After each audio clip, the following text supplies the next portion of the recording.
Hi and welcome to the 5-Minute Business Boost, where you get to choose your 5-minute investment. It could be topics under the headings, business development, marketing or photography, or even a mix of all three. There'll be discussions, reviews, how-tos, tips and tricks, and so much more, depending on how I, your host, Sam Hicks, is feeling.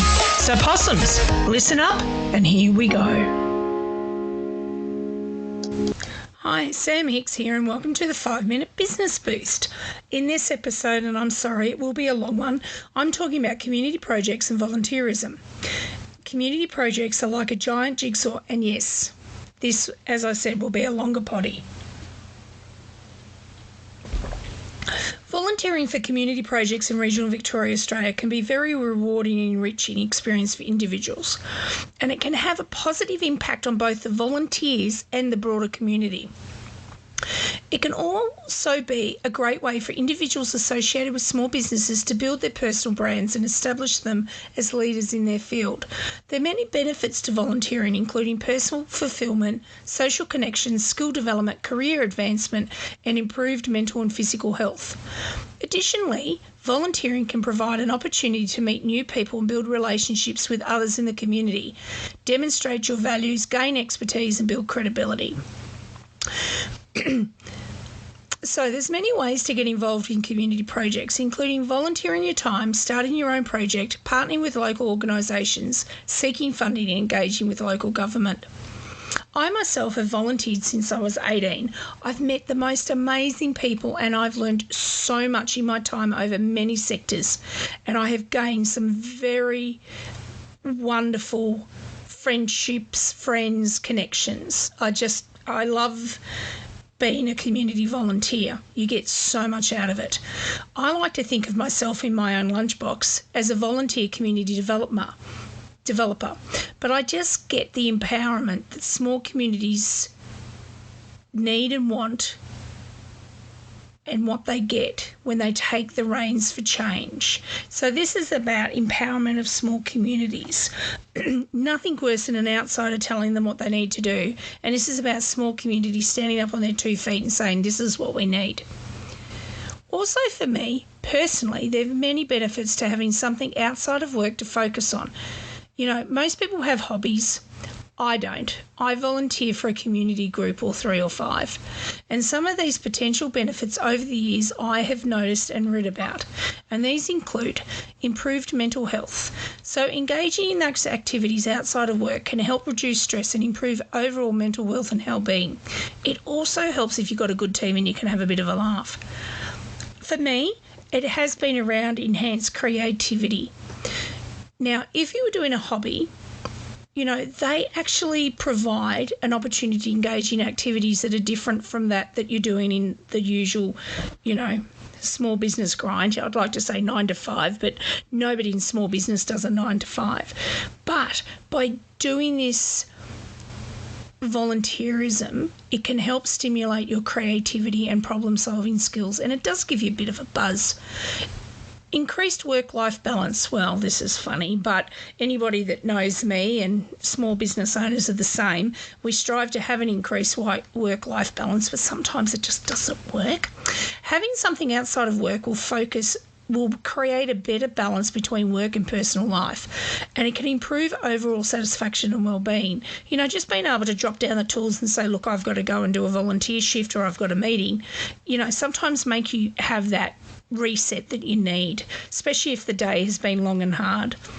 Networking opportunities, and I reckon this is one of the best. Participation in hobbies or community groups can provide an opportunity to meet new people and build relationship with others who share similar interests. I know when we moved up here 20-something years ago, you know, we knew nobody. And once I got involved with a local group or 5, started meeting people, and they were the most interesting people. Many like us had had a tree change. Many were locals.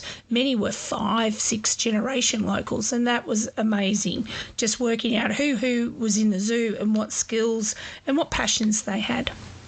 The last one, I think it's the last one, is personal fulfillment. Engaging in activities that are personally meaningful and fulfilling can help improve overall satisfaction and happiness. Anyway, enough about me. I have been involved in a few community projects since 1991. Don't do the maths. But let's drill down to a little community project. And as I said, this one is a long potty. So I'm talking about a small local community project that has been my passion project for the last, 8 years now, and that is about an indoor heated pool in our region. So these are some of the things or the questions that we were asked as a community group. And this is really handy if you're thinking about doing a community project with your community or with a group of people.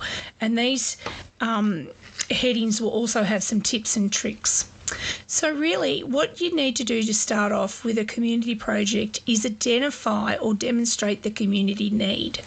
Has there been surveys or quantifiable data? Have the community been asking for a particular event, an asset, a happening? Secondly, and most importantly, is budgets, and everybody hates this, but what are the costs? How will it be maintained? Who is responsible?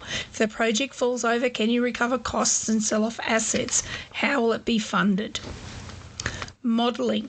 Now, thankfully, we had a service that was already running that we could build on and from for our little indoor heated pool.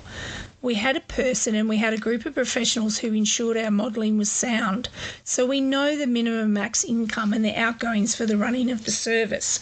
And this was particularly helpful. Now, a handy tip was we set this up in Excel and we made copies of it so we can make or change the parameters, and that was really important.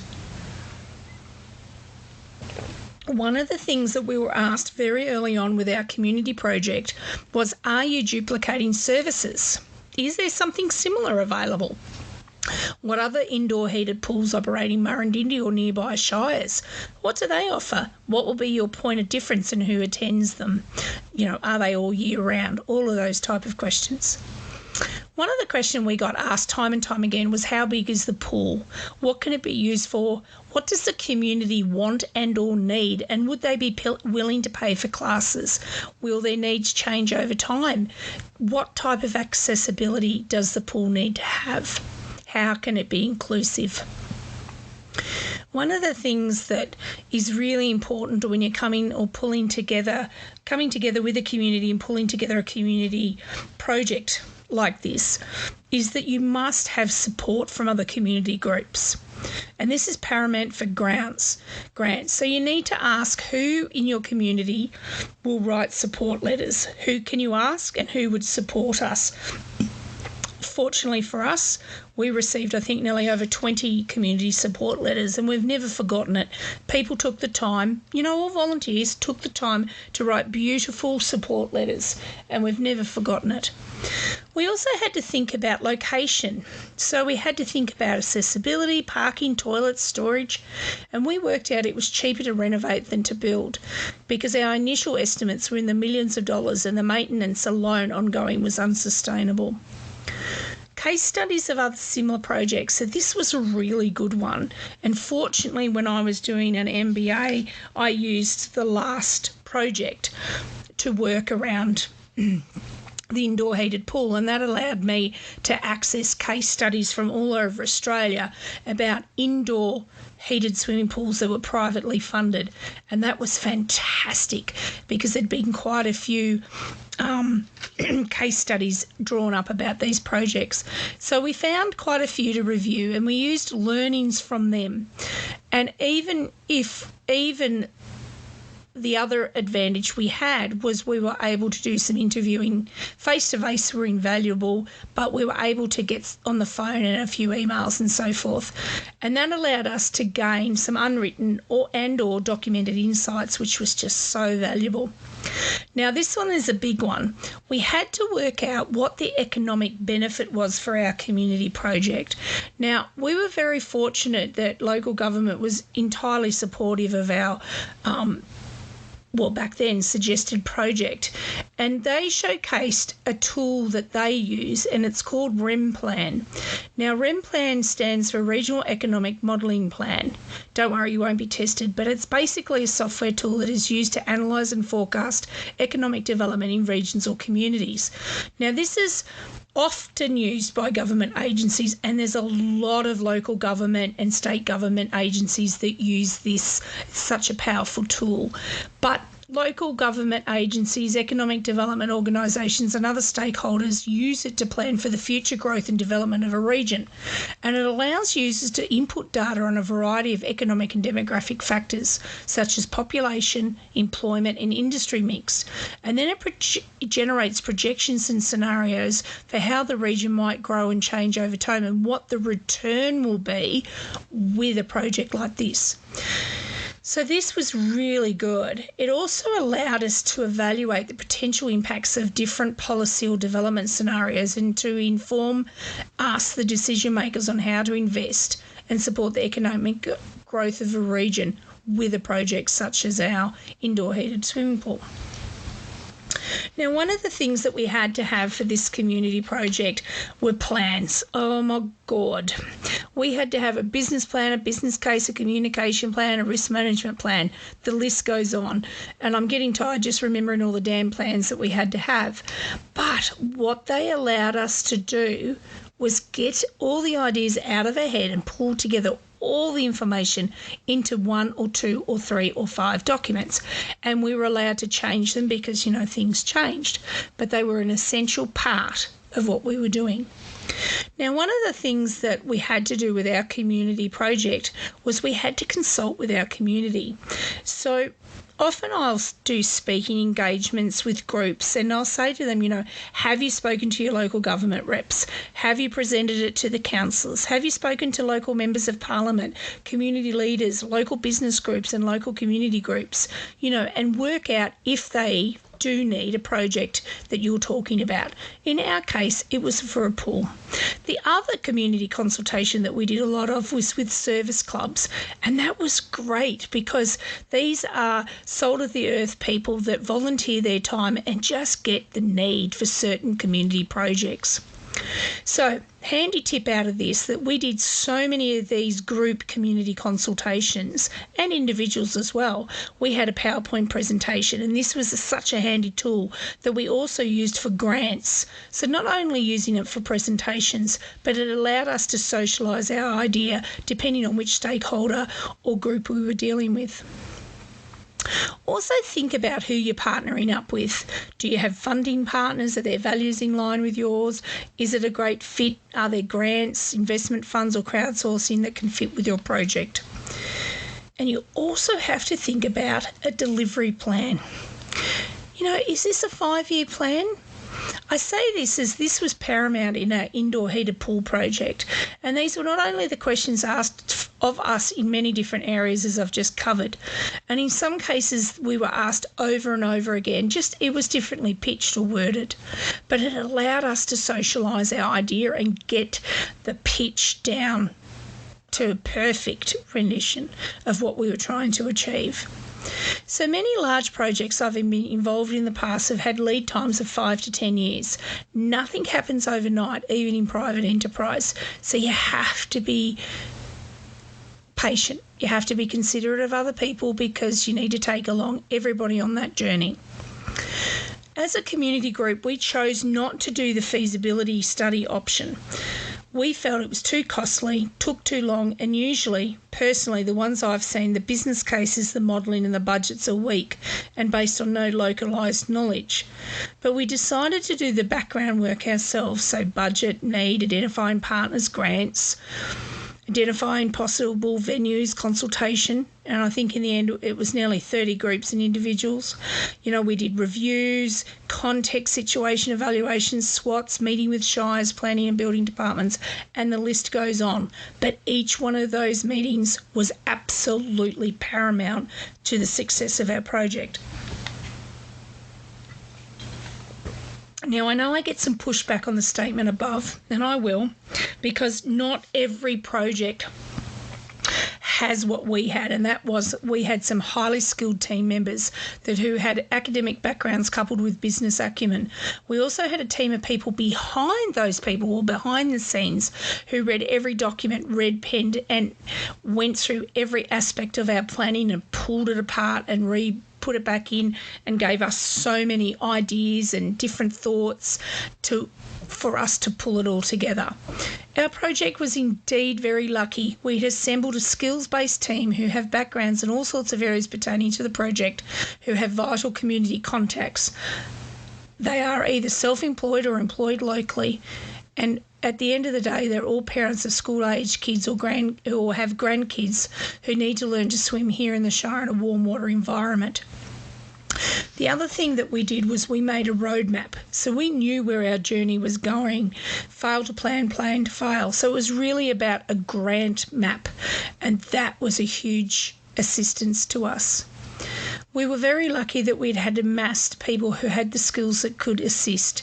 In many cases, they offered their services pro bono but didn't want to be on our project management team, but were keen to help in different aspects and different components of the project. And they just were happy to be in the background. So we had architects, accountants, engineers, auditors, you name it. It was a huge array of people.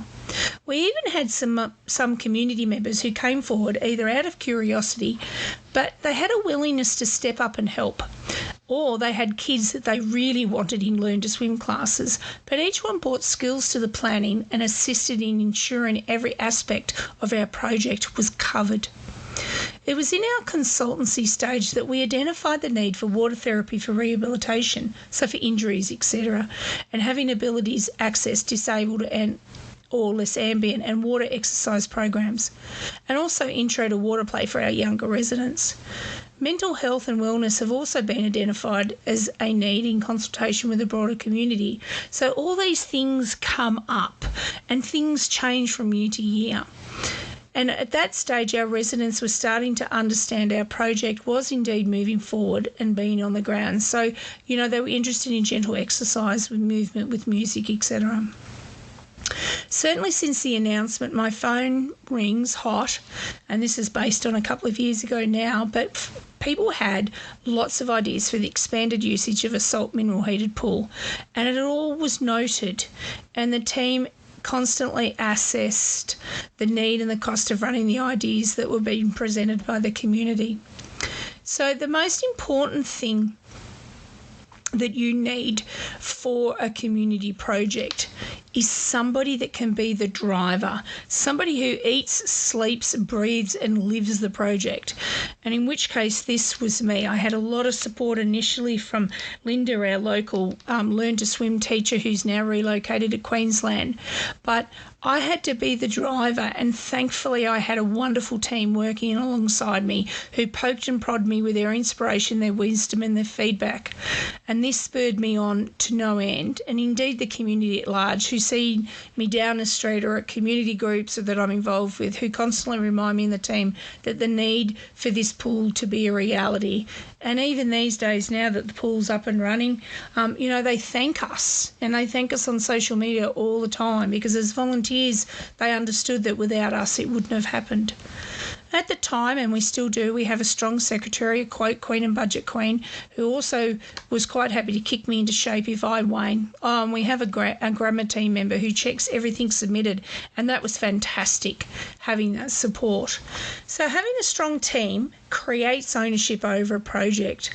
So seek out any local people for your community group who have got grant writing or revising skills. Find them out. Ask them if they'll help you either put the grant together or read the grant once you've put it together. In my time, we had a local grant queen at local government level, Sandy Keith. Her red pen advice, connections to all things grant related, and above all, her honest feedback were invaluable. Sandy now runs a business called Grantable, so look her up.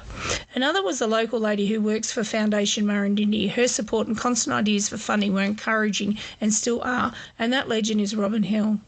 Also, another inspiration is Embassy of Ideas founder Sasha Barrow here in Alexandra and Rebecca Grant from Flowerdale.